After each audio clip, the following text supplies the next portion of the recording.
In the winter season, around December 25th, the people celebrated the winter solstice.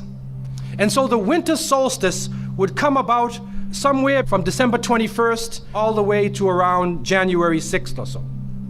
And so the people of the north would celebrate different holidays, have different occasions based upon the winter solstice. In the wintertime, there is a period where there is no light.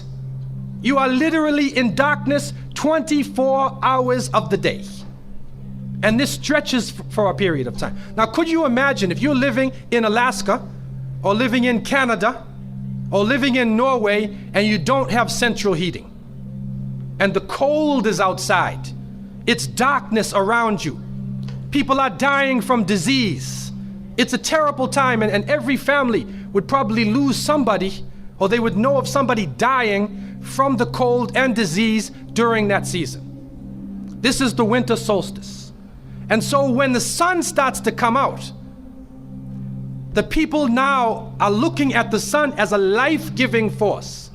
And so during that time, a number of ceremonies were held in northern countries. In the far north was the Feast of the 12 Nights, which stretched from December 25th to January 6th.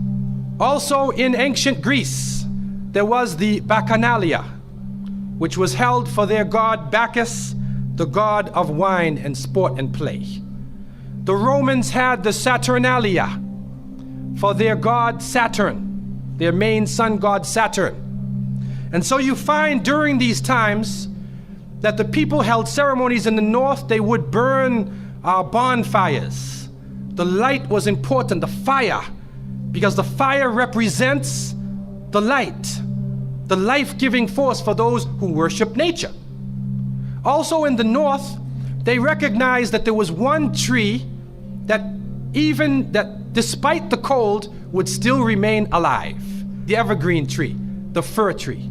And so in some cases they would take this fir tree, believing that there was powers of life within the tree, and they would put it in their homes, set it there and put a light on the top of it, or burn them in the front, or they would make mistletoes and put them over their doorways, a type of what we would call ta'weez or tamima.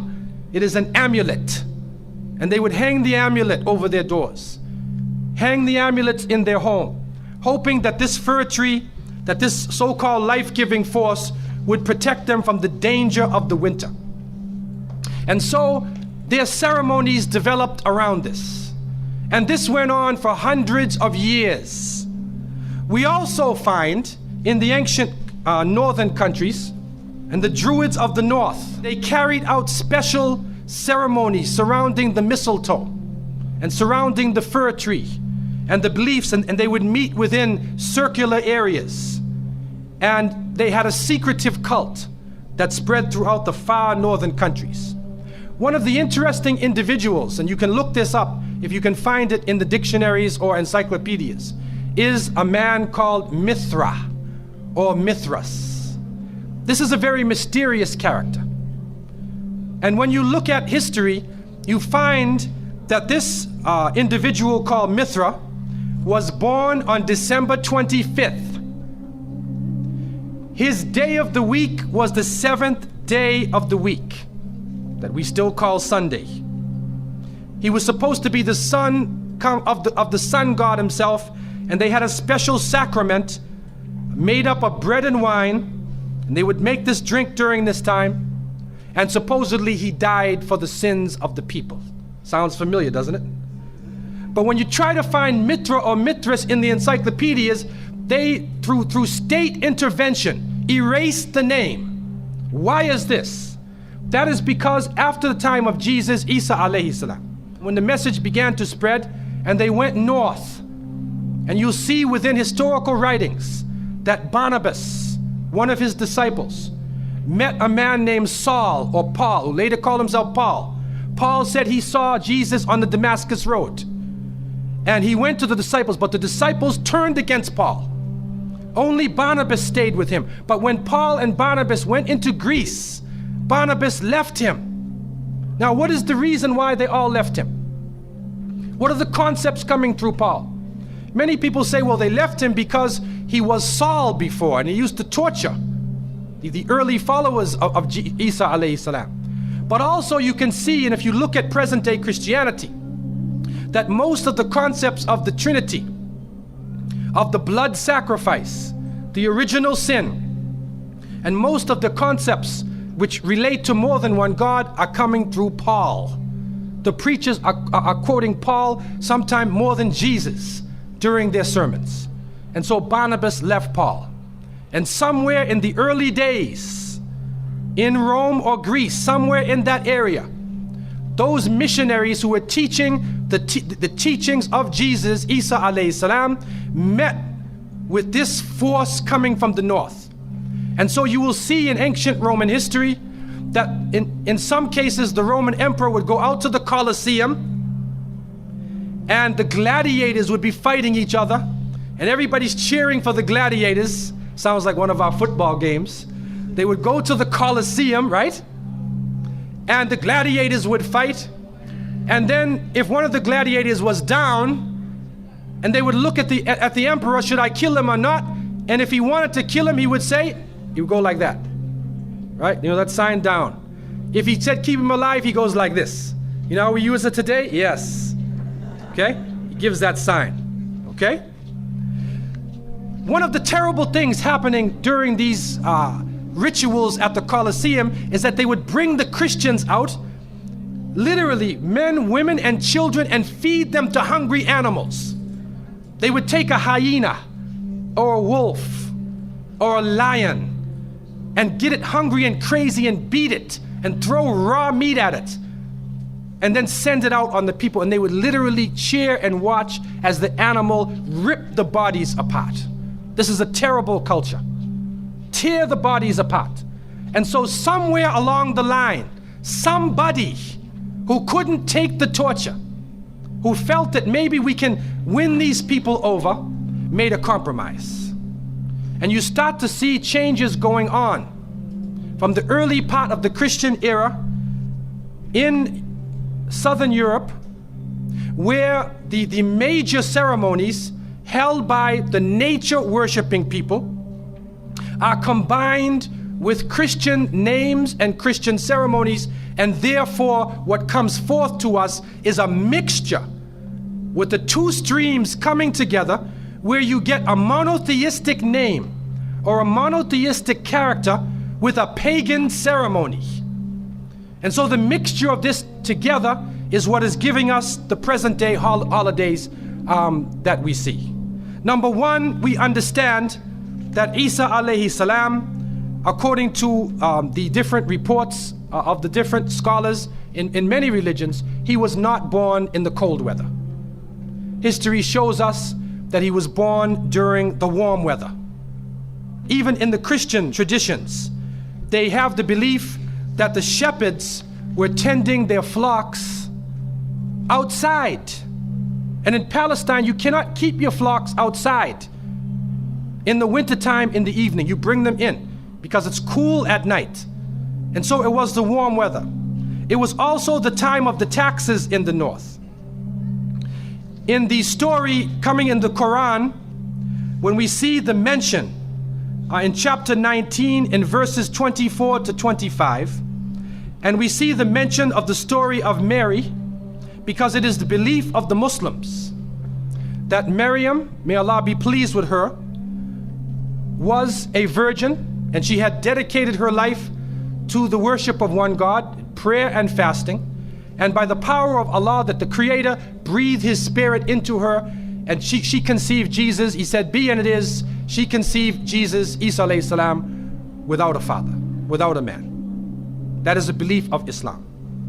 It is also a belief that when she felt the pain of the pregnancy, that the angel came to her and told her to go outside of the city. She went outside of the city to a remote area, and there she found a palm tree, and she found water.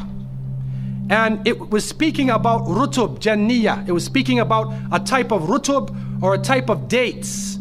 And those who know, who have lived in the desert area, know that when the dates become ripe, when you start to see the color of the dates change, because dates are not brown, you know. Dates are originally red and they're yellow, they're other colors, but they turn the brown. It's at the height of the heat that the dates become ripe. And so it's at that time that she gave birth to Isa alayhi salam.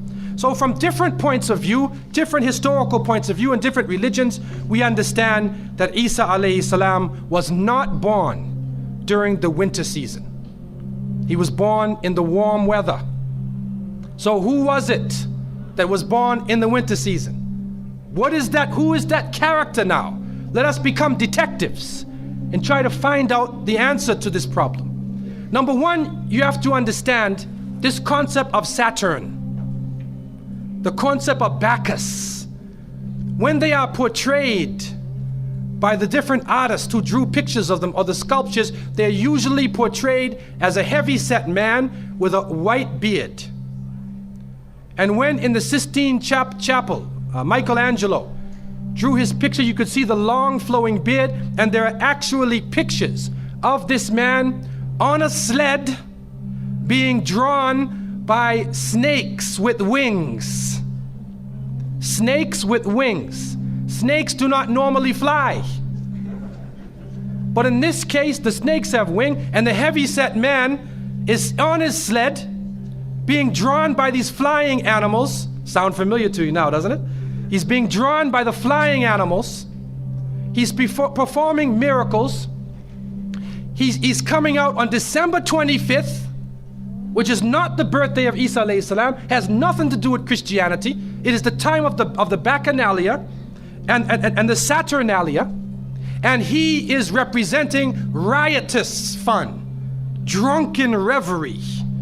And so what happens on Christmas, the Christmas season, especially in America, people today are not even thinking about Isa alayhi salam. They're not even thinking about Jesus. They're looking how they can get drunk.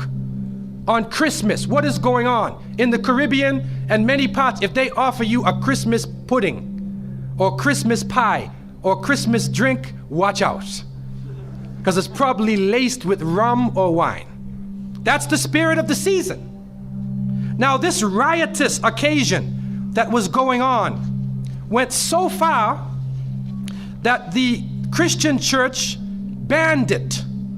And the Church of England, according to historical sources, actually banned it all the way to 1647. It was prohibited in England to celebrate Christmas because they saw Christmas as being a pagan holiday. This is an official position taken by the Christian church, the Church of England, who were known at that time as Puritans. What happened was an individual was superimposed. A name was superimposed. We hear about the name of Saint Nicholas. Saint Nicholas. Now, Saint Nicholas himself is actually coming from the ancient writings of Beowulf. And in these writings, which are done in the Scandinavian region, we find the name Nick or Nickel or Nicker. He was known as a demon, the demon of the north. He was known as the evil spirit of the north, the name of Odin, the evil principle.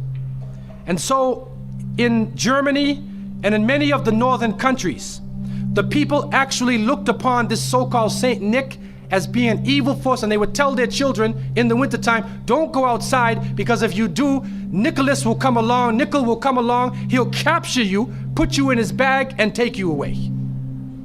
And so they used it as a negative concept. In Isaiah, in what is left of the Bible, in chapter 4, in 14:13, the devil is known as the prince of darkness. And it is an understanding that his throne, the seat of his power, is in the north. Somewhere in the north is the seat of power of this evil. And so the Germans also, when they depicted this Nicholas, or this Pelsnickel, as they would say, Pelsnickel in German, it means a furry devil. When they depicted him, they depicted him as a man with red fur. He had red fur coat, and his base was in the north, and he was the essence of evil. And the Church of England till 1647 took the position that this celebration could not go on. So what we are actually seeing is that the Christmas occasion was actually the time of evil. It was the time of the belief in the Saturnalia and the Bacchanalia. And because of this, they shifted the occasion to New Year's Eve. They shifted all of their feelings and their merriment and their evil to New Year's Eve. Now, before we go to that, looking back at Christmas, what is happening now in Christmas season? I don't know what goes on in Miami, but in the northern cities, on Christmas occasion, they put lights around and Santa Claus parades. Do you have a Santa Claus parade here? They have Santa Claus parades, and St. Nicholas is outside and he's in the streets and everybody's talking about St. Nicholas, and the poor children are taught that St. Nicholas is going to come down your chimney. Most people don't have chimneys in Miami anyway, but a 350-pound man is going to come down your chimney and bring you presents and keep his clothes white and red, and go to all of the homes in the area and put presents in your stockings and put presents under your tree, and then fly back out into space.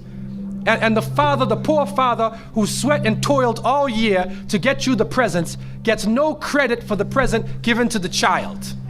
St. Nicholas comes down the chimney, gives you this present, flies off into the night.